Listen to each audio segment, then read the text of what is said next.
Bismillahirrahmanirrahim. Assalamualaikum warahmatullahi wabarakatuh. Puji syukur atas kehadiran Allah Subhanahu wa Ta'ala, karena pada hari ini kita masih diberikan kesehatan serta nikmat untuk melakukan aktivitas pada hari ini. Tak lupa pula, salawat bertangkaikan salam kita hadiahkan kepada Nabi kita Muhammad SAW. Semoga kita mendapatkan syafaatnya di yaumil akhir. Amin, amin ya rabbal alamin. Baiklah, di sini dan pada hari ini kita melakukan daring via video, dan kami selaku kelompok 8 membahas tentang pertumbuhan dan perkembangan. Dan saya di sini sebagai moderator dari kelompok 8. Baiklah, penjelasan yang pertama yang akan dijelaskan oleh saudari Sonia Iklimah. Pada Sonia Iklimah, saya persilakan. Assalamualaikum warahmatullahi wabarakatuh. Saya Sonia Iklimah dari kelompok 8 membahas tentang pertumbuhan dan perkembangan. Itu yang pertama akan saya jelaskan sendiri mengenai konsep dan parameter pertumbuhan dan perkembangan.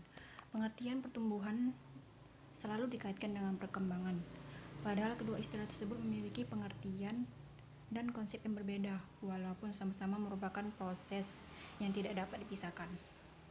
Pertumbuhan adalah proses bertambahnya jumlah protoplasma sel pada suatu organisme yang disertai dengan pertumbuhan ukuran, berat, dan jumlah sel yang bersifat tidak dapat kembali pada keadaan sebelumnya. Sedangkan pengertian perkembangan pada prinsipnya adalah tahapan-tahapan perubahan yang progresif yang terjadi dalam rentang kehidupan organisme tanpa membedakan aspek-aspek yang terdapat dalam diri organisme tersebut. Pertumbuhan dan perkembangan itu sendiri merupakan hasil interaksi antara faktor dalam dan faktor luar. Faktor yang terdapat dari dalam antara lain adalah sifat genetik yang ada di dalam gen dan hormon yang merangsang pertumbuhan, sedangkan faktor luar adalah lingkungan. Potensi genetik ini hanya akan berkembang jika ditunjang oleh lingkungan yang cocok. Dengan demikian, karakter atau sifat yang ditampilkan oleh tumbuhan merupakan gabungan faktor genetik dan faktor lingkungan secara bersama-sama. Kemudian pertumbuhan dan perkembangan pada tumbuhan biji diawali dari perkecambahan. Pada embrio atau lembaga terdapat plamula yang tumbuh menjadi batang dan radikula yang tumbuh menjadi akar. Perkecambahan pada akhir pertumbuhan membentuk akar, batang, dan daun. Pada ujung-ujung akar dan batang terdapat sel-sel yang senantiasa membelah diri atau meristematis, dikenal sebagai jaringan meristem ujung. Kemudian proses pertumbuhan dan perkembangan itu sendiri adalah merupakan suatu koordinasi dari banyak peristiwa dan berlangsung pada tahap yang berbeda, yaitu tahap biofisika dan biokimia ke tahap organisme yang utuh dan lengkap. Prosesnya berlangsung sangat kompleks dan banyak cara yang berbeda untuk dapat memahaminya. Baiklah, itu saja yang dapat saya sampaikan. Dan penjelasan selanjutnya akan dijelaskan oleh Anissa Sofana. Terima kasih. Dan selanjutnya pembahasan yang akan dilanjutkan oleh saudari Anissa Sofana. Kepada Anissa Sofana, saya persilakan. Assalamualaikum warahmatullahi wabarakatuh. Saya Anissa Sofana akan melanjutkan presentase dari Sonia. Saya akan mempresentasikan pola pertumbuhan dan perkembangan. Pertumbuhan adalah suatu proses pertambahan ukuran, baik volume, bobot, dan jumlah sel yang bersifat irreversibel atau tidak dapat kembali ke asal. Pola pertumbuhan sendiri merupakan tahapan-tahapan di mana tanaman itu memasuki masa-masa vegetatif dan generatif. Pola pertumbuhan ini sangat penting untuk dimengerti karena dengan mengetahui pola pertumbuhan tanaman, maka pembudidaya tanaman akan mendapatkan suatu strategi yang tepat untuk melakukan pemeliharaan tanaman yang efektif. Selanjutnya, proses perkembangan pola pertumbuhan dapat dikaji melalui dua aspek, yaitu aspek morfologi dan anatomi, serta aspek fisiologi dan biokimia. Pada aspek morfologi dan anatomi, kita dapat mengkaji perubahan-perubahan struktur yang terjadi, yang terlihat selama proses perkembangan tumbuhan. Perkembangan pada tumbuhan sulit dipahami tanpa mempelajari proses fisiologi dan biokimia. Proses ini sangat menentukan perubahan morfologi suatu organisme, sehingga aspek fisiologi dan biokimia merupakan subjek utama dalam mempelajari bidang ilmu morfogenesis. Morfogenesis mengkaji perubahan-perubahan bentuk dan struktur yang proses pengintrolannya melibatkan perubahan fisika dan kimia, sehingga morfogenesis lebih tepat disebut sebagai fisiologi dan biokimia perkembangan. Faktor yang mempengaruhi perkembangan ada dua, yaitu faktor internal dan faktor eksternal. Faktor internal berupa melibatkan zat pengatur tubuh atau fitohormon yang akan mengontrol pertumbuhan dan perkembangan tumbuhan. Faktor eksternal yaitu merupakan faktor luar yang erat sekali hubungannya dengan proses perkembangan. Termasuk dalam faktor ini adalah panjang pendeknya hari, suhu, nutrisi, dan lain-lain. Perkembangan merupakan hasil gabungan interaksi antara pola genetik dengan lingkungan. Yang mengalami kehilangan klorofil dapat disebabkan oleh faktor genetik maupun mensintesis klorofil. Tetapi apabila lingkungan tidak menunjang, misalnya cahaya atau mineral, maka klorofil tidak akan terbentuk. Sebaliknya, meskipun lingkungan telah menyediakan segala kebutuhan untuk sintesis klorofil seperti cahaya dan mineral, tetapi secara genetik tumbuhan tersebut tidak mampu membentuk klorofil, misalnya jamur.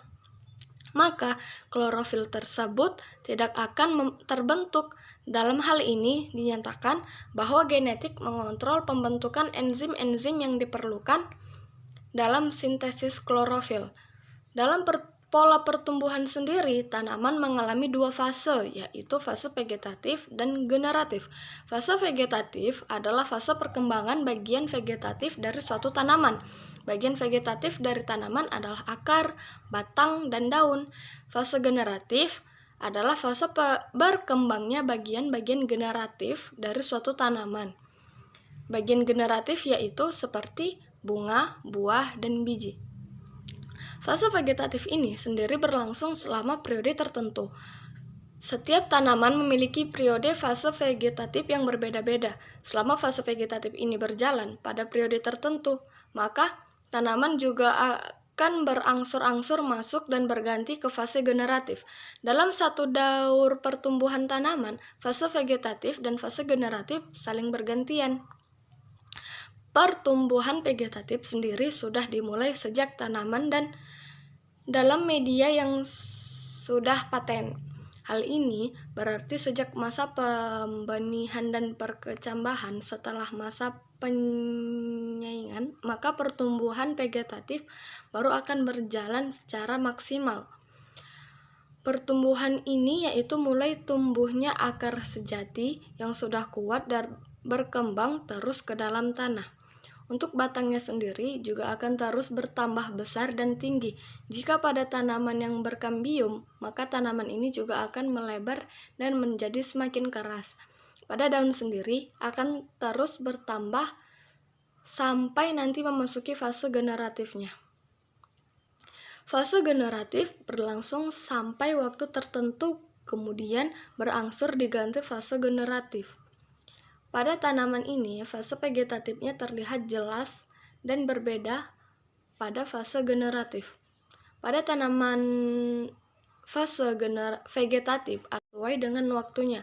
Jika sudah selesai, maka akan berangsur-angsur masuk ke fase pertumbuhan generatifnya. Contoh dari tanaman yang mengalami hal ini adalah padi, jagung, kacang tanah, dan brokoli.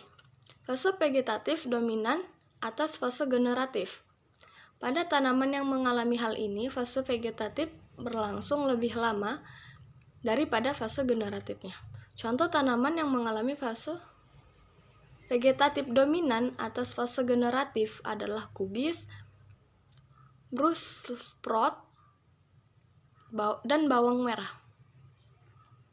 Fase generatif berjalan hampir bersamaan dengan fase vegetatif. Pada tanaman yang mengalami hal ini, fase generatifnya hampir berjalan bersamaan dengan fase vegetatifnya. Namun, masih tetap fase vegetatif yang terlebih dahulu. Contoh tanaman yang mengalami hal seperti ini adalah talas, cabai, tomat, dan kentang. Faktor yang mempengaruhi pertumbuhan dan perkembangan yaitu tanaman ialah faktor pada tumbuhan dan perkembangan itu ialah faktor tanah, suhu, dan cahaya. Peran tanah tergantung pada kondisi mineral organik. Bahan organik tanah, organisme tanah, atmosfer tanah, dan air tanah. Dalam hal ini, tingkat kesuburan tanah atau kimiawi, fisik, dan biologis sangat menentukan pertumbuhan, perkembangan, dan produksi tanaman. Cahaya matahari sebagai sumber energi primer di muka bumi sangat menentukan kehidupan produksi tanaman. Pengaruh cahaya tergantung mutu berdasarkan panjang gelombang antara panjang gelombang 0,4 sampai 0,7 milimikron. Sebagai sumber energi berpengaruh cahaya pengaruh cahaya ditentukan oleh intensitas cahaya maupun lama penyinaran atau panjang hari. Reaksi cahaya dari tanaman fotosintesis, fototropisme, dan fotoperidositas didasarkan atas reaksi fotokimia yang dilaksanakan oleh sistem pigmen spesifik. Terima kasih. Itulah penjelasan dari saya. Lalu pembahasan berikutnya akan dijelaskan oleh Mufidatul Husna. Kepada Mufidatul Husna, saya persilakan. Baik, bismillahirrahmanirrahim. Assalamualaikum warahmatullahi wabarakatuh. Di sini saya Mufidatul Husna dari kelompok 8 akan melanjutkan pembahasan dari Saudari Anis, yaitu mengenai arah tumbuh dan gerak tumbuhan. Ya, kita ketahui sendiri bahwasanya tumbuhan, setiap makhluk hidup itu pasti bergerak dan bertumbuh. Begitu juga pada tumbuhan. Tetapi gerakan pada tumbuhan itu tidak kelihatan secara kasat mata. Nah, sebab itulah di sini saya akan membahas mengenai arah dan gerak dari tumbuhan tersebut. Ya, kita ketahui bahwasanya tumbuhan tadi pasti dia bergerak. Hal tersebut karena dia dipengaruhi oleh beberapa rangsangan atau faktor. Atau adapun rangsangan yang mempengaruhi gerak tumbuhan itu ada cahaya, air, sentuhan, suhu, zat kimia maupun gravitasi.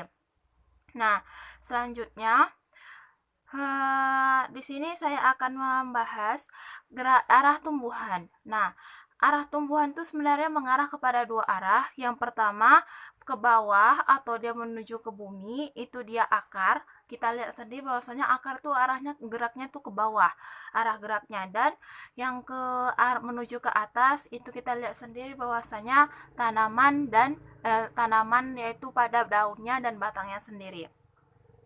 Nah, selanjutnya melihat arah gerak batang. Arah gerak batang itu dia terdiri dari 8 arah. Pertama, tegak lurus. Nah, sebelum saya menyampaikan 8 arah tadi, saya kembalikan tadi bahwasanya arah-arah batang ini dipengaruhi oleh rangsangan tadi, yaitu cahaya, sentuhan, suhu, gravitasi, zat kimia.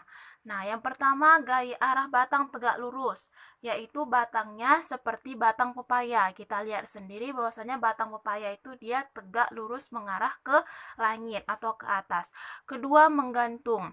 Nah, menggantung ini seperti kita ketemui pada jenis tanaman anggrek.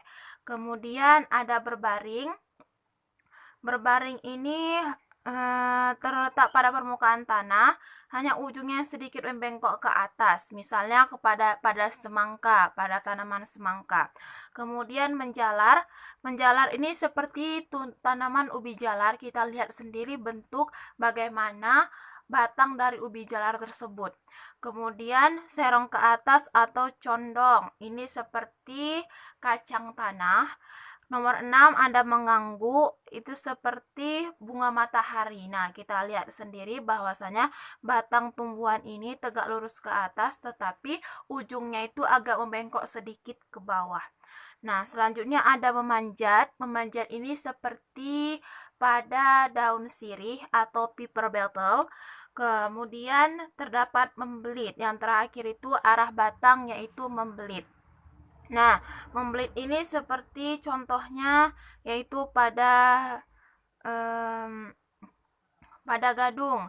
Nah, kita melihat arah membelit ini terdiri dari dua, ada membelit ke kanan dan terdapat juga membelit ke kiri. Baiklah, tadi contoh dari membelit itu tanaman gadung. Saya juga menjelaskan bahwasanya membelit itu dia terdiri dari dua, yaitu ke kanan dan ke kiri. Nah, kalau ke kiri itu dia searah dengan putaran arah jarum, dia arah belitannya itu berlawanan dengan arah putaran jarum jam jika mengarah ke kiri. Contohnya pada tanaman sungsang, kembang sungsang atau Gloriosa superba. Kemudian dia mengarah ke kanan jika dia tidak berlawanan dengan arah jarum jam. Nah, itulah contohnya tadi seperti gadung atau Diospyrocha hispida. Nah, selanjutnya berdasarkan rangsangan tadi yang saya sebutkan ada cahaya, suhu, dan lainnya, maka gerak pada tumbuhan itu dibagi dua. Pertama ada gerak endonom dan kedua ada gerak etinom. Nah, sini saya akan menjelaskan masing-masing gerak. Pertama saya akan menjelaskan gerak endonom. Nah, gerak endonom tersebut adalah gerak yang dipengaruhi oleh rangsangan dari tumbuhan itu sendiri. Jadi dia geraknya itu karena faktor dari dalam tumbuhan itu sendiri. Nah, itu dia macam-macam gerak endonom ada dua. Pertama nutasi dan kedua higroskopis. Nah, nutasi itu apa? Nutasi itu merupakan gerak spontan dari tumbuhan yang disebabkan adanya rangsangan dari dalam tumbuhan itu sendiri. Kemudian, gerak spontan dari tumbuhan yang tidak disebabkannya ada rangsangan dari luar, itu gerak nutasi. Jadi gerak nutasi itu dia gerakan di mana terjadi gerakan pada tumbuhan tapi dia tuh rangsangannya tuh nggak dipengaruhi sama rangsangan luar. Selanjutnya ada higroskopis. Nah, higroskopis ini gerakan pada tumbuhan jika terjadi perubahan kadar air dalam tumbuhan tersebut secara terus-menerus. Nah, contohnya itu seperti pecahnya kulit pada buah polong-polongan, kayak lamtoro, kembang merak, kacang buncis, dan kedelai. Nah, ini dia salah satu contoh dari higroskopis. Tadi higroskopis ini dia gerakan pada tumbuhan karena dipengaruhi oleh perubahan air dalam tumbuhan itu sendiri yang terjadi secara terus-menerus. Nah, selanjutnya gerak kedua setelah gerak endonom tadi ada gerak etinom. Nah, gerak etinom itu apa? Gerak etinom inilah gerak yang dipengaruhi oleh rangsangan luar. Jadi gerak etinom ini kebalikan dari gerak endodom. Nah, gerak etinom tadi ini dipengaruhi oleh rangsangan tadi. Setelah saya sebutkan rangsangan tadi berupa cahaya, berupa sentuhan, berupa suhu, berupa air, berupa zat kimia maupun gravitasi. Nah, gravitasi bumi ya. Maka gerak etinom ini dibagi menjadi ketiga. Yang pertama ada gerak tropisme, yang kedua gerak nasti, dan yang ketiga ada gerak taksis. Nah, di sini saya akan menjelaskan masing-masing dari gerak tersebut. Yang pertama ada gerak tropisme. Gerak tropisme ini dia geraknya dipengaruhi oleh rangsangan atau datangnya rangsangan. Jadi dia gerak ini kemana rangsangan itu datang, ke situlah tumbuhan tadi itu bergerak. Nah, gerak tropisme ini dibagi dua. Pertama gerak tropisme negatif dan yang kedua gerak tropisme positif. Contohnya itu gerak batang tuh jika mengarah kepada cahaya. Jadi jika cahaya matahari di sebelah di barat, maka gerak tumbuhan tadi tersebut mengarah ke arah barat gitu. Misalnya gerakan akar menuju air. Rangsangan tadi itu kan ada air. Nah, jadi akar itu pasti pergi ke air tersebut. Nah, itulah merupakan gerak tropisme. Jadi, tropisme itu berasal dari bahasa Yunani, yaitu trop yang arti membelok. Kemudian, gerak tropisme ini dibagi menjadi 7. Berdasarkan rangsangannya, yaitu pertama ada fototropisme, kedua ada geotropisme, yang ketiga ada hidrotropisme, yang keempat kemotropisme, yang kelima tigrotropisme, yang keenam termotropisme, dan yang ketujuh ada skototropisme. Nah, di sini saya akan menjelaskan dari ketujuh tersebut. Yang pertama ada fototropisme. Fototropisme ini merupakan arah tumbuhan yang mengarah kepada arah datangnya rangsangan berupa cahaya matahari. Jadi, tumbuhan ini dia bergerak atau mengarah kemana cahaya matahari tersebut berada. Misalnya gerak ujung batang tumbuhan membelok ke arah datangnya cahaya. Nah, seperti itulah tadi yang saya bilang. Contohnya seperti pertumbuhan klotopil, rumput menuju arah datangnya cahaya. Ini merupakan gerak protropisme, fototropisme. Kemudian, kalian juga dapat melihat di PPT. Di PPT saya cantumkan, di PPT terdapat gambar yang menunjukkan bagaimana gerak dari fototropisme yang mengarah kepada cahaya matahari. Kemudian ada gerak geotropisme. Ada gerak geotropisme. Geotropisme ini merupakan gerak yang mengarah yang disebabkan oleh rangsangan gaya gravitasi bumi. Jadi dia mengarah kepada gaya gravitasi bumi. Misalnya gerak pada pertumbuhan batang. Kemudian ada gerak hidrotropisme. Hidrotropisme ini geraknya disebabkan oleh rangsangan berupa air. Hidro berarti air gitu kan. Nah, misalnya akar tanaman tumbuhan itu bergerak kepada menujunya air, di mana air pasti dia mengarah ke situ. Kemudian ada gerak kemotropisme. Kemotropisme ini disebabkan adanya berupa zat kimia atau rangsangan zat kimia. Misalnya gerakan akar yang menuju unsur hara atau di mana yang ada pupuk, di mana dalam tanah itu terdapat pupuk. Nah, gitu. Kemudian ada tigmotropisme.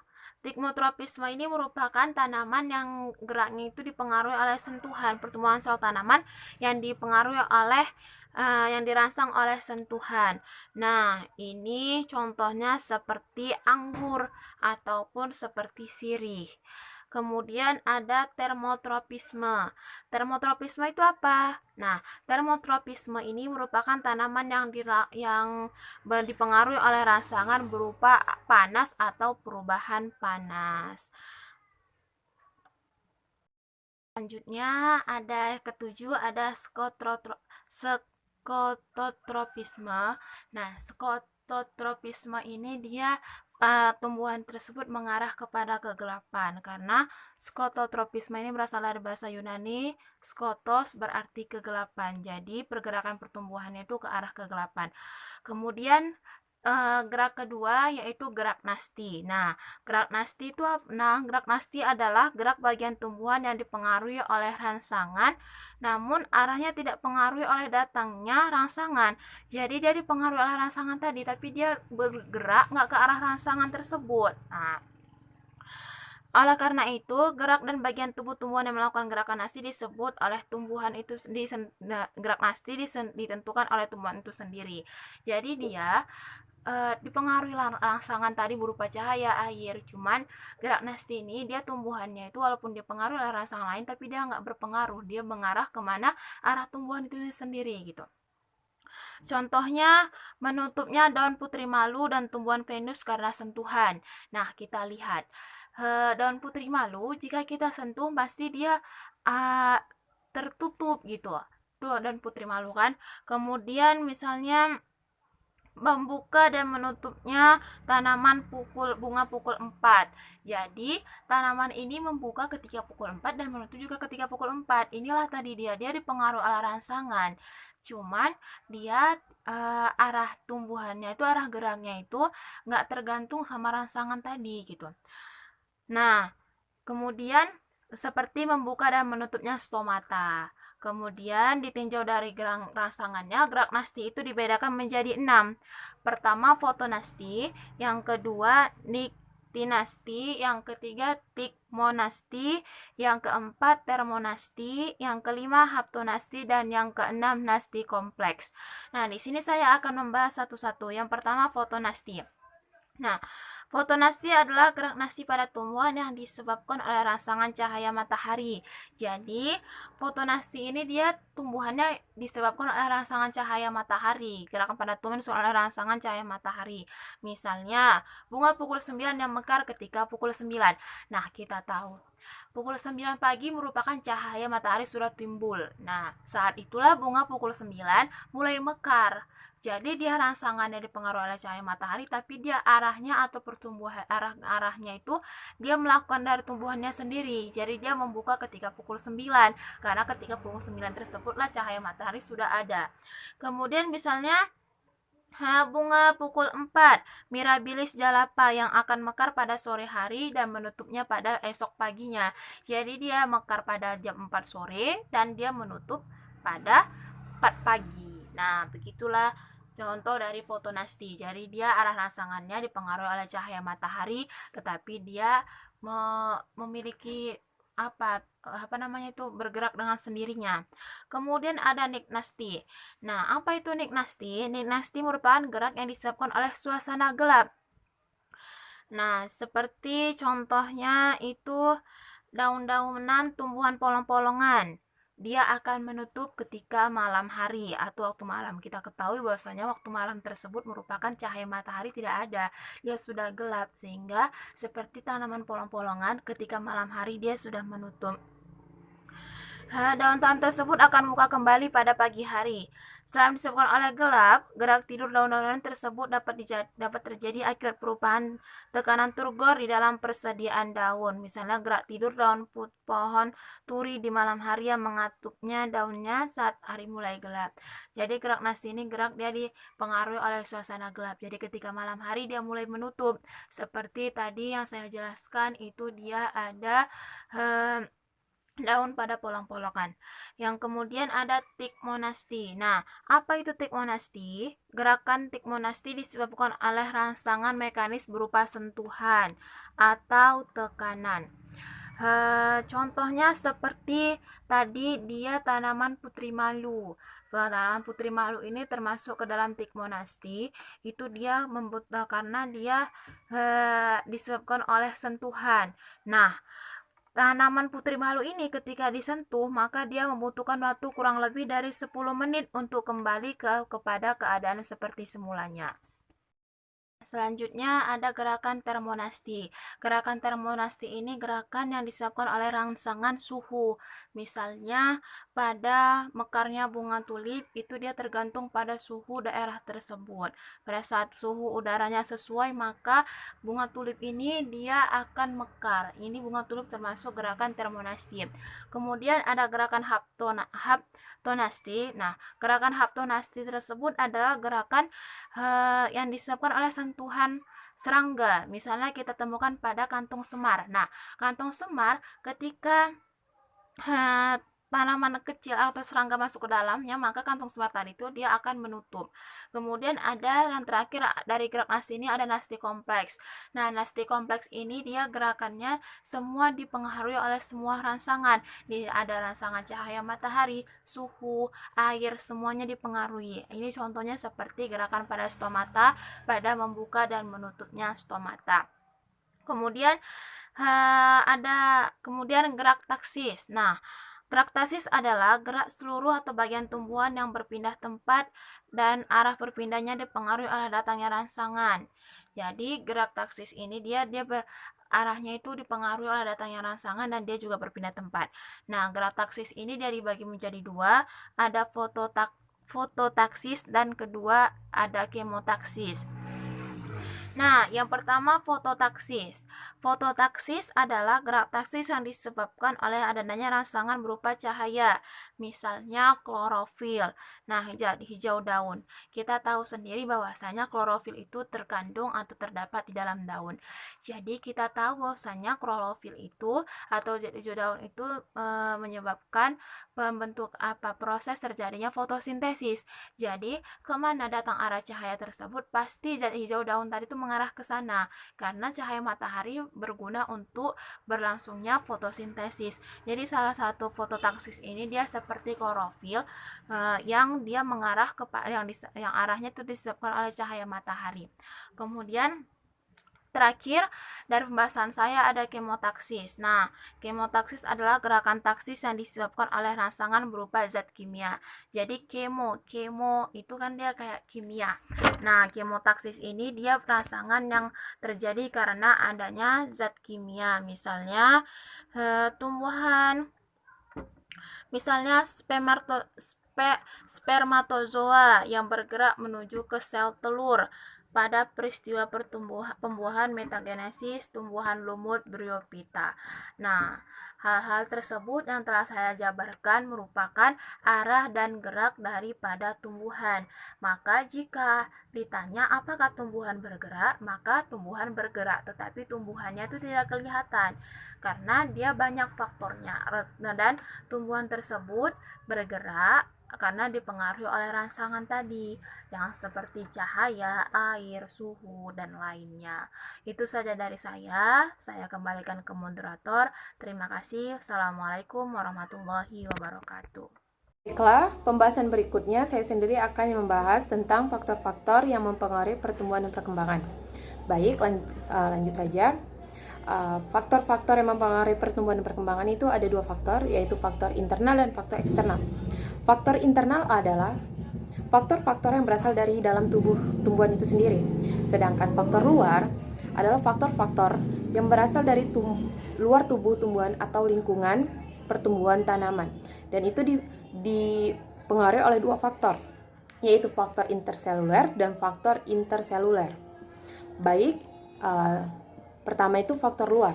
Faktor luar itu ada beberapa ya, yang mempengaruhi pertumbuhan dan pada tumbuhan, yaitu ada makanan, air, suhu, kelembapan, dan cahaya, dan oksigen.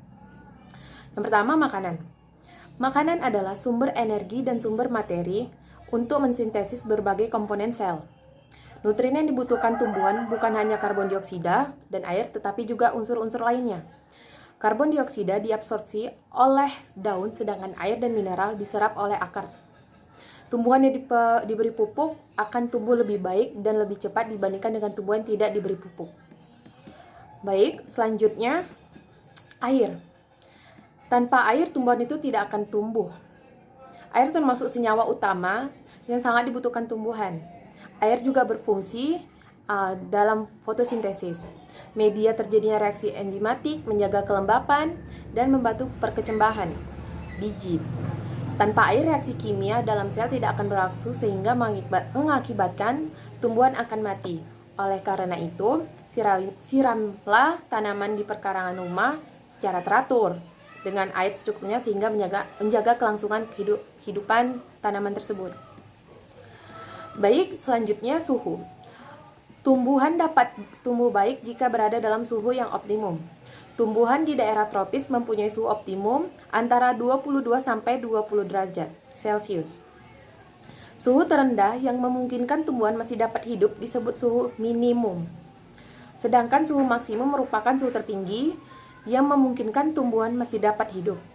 Suhu minimum maupun suhu maksimum dari berbagai jenis tumbuhan berbeda-beda. Pada tumbuhan tropis, suhu minimumnya sekitar 100 derajat Celcius, sedangkan tumbuhan yang hidup di daerah dingin mempunyai suhu minimum sekitar 50 derajat Celcius. Keberadaan suhu ini erat hubungannya dengan kerja enzim. Jika suhu terlalu tinggi akan terlalu rendah, enzim akan rusak. Suhu temperatur akan berpengaruh terhadap proses-proses metabolisme yang terjadi dalam tubuh organisme. Jika temperatur terlalu tinggi, maka enzim akan rusak serta metabolisme terhambat. Contoh tanaman yang memerlukan suhu yang agak dingin dan kering adalah pohon apel. Sedangkan contoh tanaman daratan rendah yang memerlukan suhu panas adalah tanaman mangga. Baik, selanjutnya yaitu kelembapan. Pengaruh kelembapan udara berbeda-beda terhadap berbagai tumbuhan. Tanaman dan udara yang lembab berpengaruh baik pada pertumbuhan. Kondisi lembab menyebabkan banyak air yang diserap tumbuhan dan lebih sedikit yang diuapkan. Kondisi tersebut mendukung aktivitas pemanjangan sel-sel. Dengan demikian, sel-sel lebih cepat mencapai ukuran maksimum sehingga tumbuhan bertambah besar. Jenis tanaman yang hidup di daerah lembab antara lain ada lumut, paku-pakuan, suplir, dan lain sebagainya. Lanjut, cahaya. Sumber cahaya di bumi adalah matahari. Matahari memancarkan energi dalam bentuk gelombang yang dapat dilihat berkisar 400 sampai 750. Di bawah kisaran tersebut disebut ultraviolet, sedangkan di atasnya disebut intramerah. Cahaya tampak seperti merah, biru, nila, dan violet, berperan sebagai sumber energi dalam proses fotosintesis. Selain untuk fotosintesis, cahaya juga berpengaruh dalam fotoperiodisme dan fototropisme pada tumbuhan. Fotoperiodisme adalah respon tumbuhan berupa pertumbuhan, perkembangan, dan reproduksi terhadap lamanya waktu terang dan waktu gelap. Responnya meliputi dormansi, perbaungan, perkecambahan, perkembangan batang dan akar. Respon ini dikendalikan oleh suatu pigmen yang dapat menangkap gelombang cahaya, yaitu fitokrom. Lalu, fototropisme merupakan respon tumbuhan berupa gerak sebagian tumbuhan terhadap cahaya. Contohnya ini adalah alat gerak batang kecambah ke arah datangnya cahaya atau gerak bunga matahari mengikuti matahari. Lalu, cahaya juga merangsang pembuangan tumbuhan tertentu. Ada tumbuhan yang dapat berbunga pada hari pendek, lamanya penyinaran matahari lebih pendek daripada waktu gelapnya. Ada pula tumbuhan berbunga pada hari panjang, lamanya penyinaran lebih panjang daripada waktu gelapnya. Hal tersebut ada hubungannya dengan aktivitas hormon fitokrom dan dalam tumbuhan. Lanjut, mengatur kebutuhan cahaya tanaman. Manipulasi atau mengurangi cahaya pada tanaman bukan bertujuan agar tanaman mau berbunga. Pada tanaman anggrek memerlukan sedikit cahaya sekitar 30-60% dari cahaya matahari. Untuk mengurangi sinar tersebut digunakan paranet yang akan menekankan sebagian cahaya matahari. Beberapa tanaman memerlukan cahaya tambahan untuk berbunga. Contoh tanaman krisan. Pemberian cahaya selama 4 jam pada malam hari untuk merangsang pertumbuhan bunga. Baiklah, selanjutnya itu ada faktor dalam. Faktor dalam itu ada gen. Di dalam gen itu terkandung faktor-faktor sifat keturunan yang dapat diturunkan pada keturunannya. Selain itu juga gen berfungsi untuk mengontrol reaksi kimia di dalam sel, misalnya di sintetis protein. Pembentukan protein yang merupakan bagian dasar penyusunan tubuh tumbuhan dikendalikan oleh gen secara langsung. Dengan kata lain, gen dapat mengatur pola pertumbuhan melalui sifat yang diturunkan dan sintetis-sintetis yang diturunkannya. Lalu, ada zat tumbuhan atau hormon. Hormon adalah regulator pertumbuhan yang sangat esensial yang dibuat pada satu bagian tumbuhan. Respon pertumbuhan terhadap hormon terjadi di bagian tumbuhan lainnya, misalnya di akar, batang, ataupun daun. Hormon tumbuhan atau fitohormon yang telah dikenal antara ada auksin, sitokinin, giberelin, dan kalin. Baiklah, auksin. Yang pertama auksin. Auksin adalah hormon pertumbuhan pertama kali ditemukan. Salah satu jenis auksin yang telah dapat disekresikan dari tumbuhan adalah asam indol asetat atau IAA. Lalu ada sitokinin. Sitokinin adalah hormon yang bersama dengan auksin mempengaruhi pembelahan sel atau sitokinesis. Sitokinin diperoleh dari ragi santan kelapa, ekstrak buah apel, dan jaringan tumbuhan yang aktif membelah. Sitokinin yang pertama kali ditemukan adalah kinetin. Eksperimen kultur jaringan dapat membuktikan bahwa IAA dan kinetin mempunyai efek yang berbeda-beda. Jika medium tempat pemeliharaan jaringan tumbuhan diberikan IAA dan kinetin dengan perbandingan tertentu pula, kinetin tanpa disertai IAA tidak dapat menggiatkan pembelahan sel. Sitokinin juga ada berfungsi sebagai bersama dengan auksin dan giberelin merangsang pembelahan sel dengan cepat, lalu merangsang daerah pucuk untuk tumbuhan ke samping, merangsang pelebaran daun, dan mempercepat dominasi apikal. Lalu lanjut giberelin. Giberelin ditemukan oleh Ichi Kurosawa pada tahun 1926. Gibberellin merupakan suatu zat yang diperoleh dari suatu jenis jamur yang hidup sebagai parasit pada padi di Jepang, yaitu jamur Gibberella fujikuroi. Tumbuhan padi yang terangsang jamur ini memperlihatkan gejala pemanjangan abnormal. Percobaan pemakaian hormon gibberellin telah dilakukan terhadap jagung kerdil. Ternyata gibberellin dapat menambah tinggi tumbuhan jagung tersebut. Semakin tinggi konsentrasi gibberellin, maka semakin tinggi pula respon pertumbuhannya. Lalu lanjut ada asam traumalin atau hormon luka.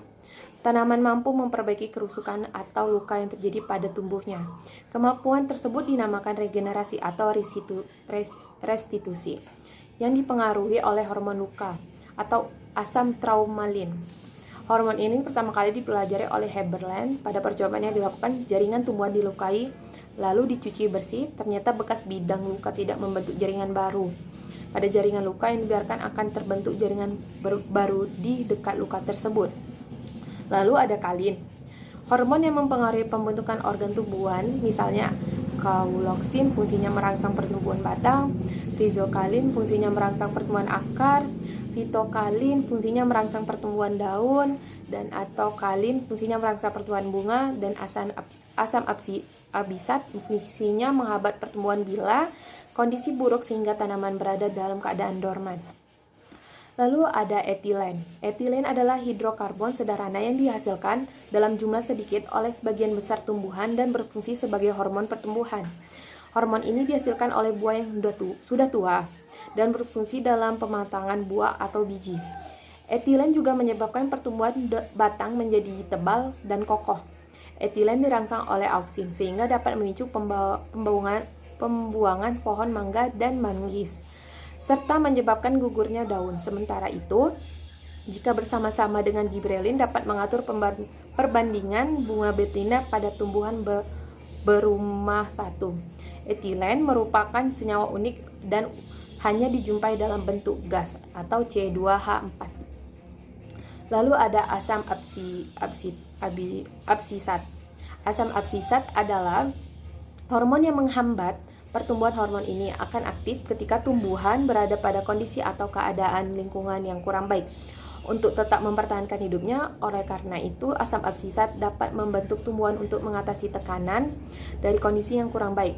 Terdapat pada bagian organ tumbuhan mulai dari tunas, daun, buah, biji, dan umbi. Contoh fungsi hormon ini adalah mengatur penuaan dan perangsangan daun, menyebabkan dormansi pada tunas dan biji. Lalu ada jenis hormon sintetik. Hormon merangsang akar untuk merangsang pertumbuhan akar, proses penyetekan dan cangkok. Hormon zat pengatur tumbuhan tanaman ZPT atau berbentuk lanturutan dalam air berwarna coklat tua bermanfaat untuk menurunkan kadar butir beras yang pecah, meningkatkan jumlah buah, bobot buah, rendaman biji, serta menghambat dan menekankan perkembangan penyakit pada tumbuhan. Baiklah, pembahasan selanjutnya yang akan dibahas oleh saudari Mufidatul Husna. Pada Mufidatul Husna, saya persilahkan. Baik, bismillahirrahmanirrahim. Assalamualaikum warahmatullahi wabarakatuh. Ya, kembali lagi ke saya. Terima kasih kepada moderator yang telah memberikan waktu saya untuk menyampaikan integrasi Al-Quran mengenai pertumbuhan dan perkembangan pada tumbuhan. Nah, di sini kami kutip integrasi Al-Qurannya dari surah Al-An'am ayat 99 yang berbunyi, A'udzu billahi minasyaitonir rajim. Bismillahirrahmanirrahim. Wa huwallazi anzala minas samaa'i ma'an fa akhrajna bihi nabata kulli syai'in fa akhrajna minhu hadiran nukhriju minhu habban mutarakiba wa minan nakhli min tal'iha kinwanun daniyatu wa jannatin min a'nabin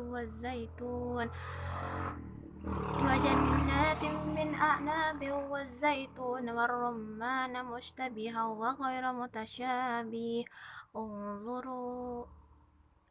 انظروا إلى ثمره إذا أثمر وينعه إن في ذلكم لآيات لقوم يؤمنون.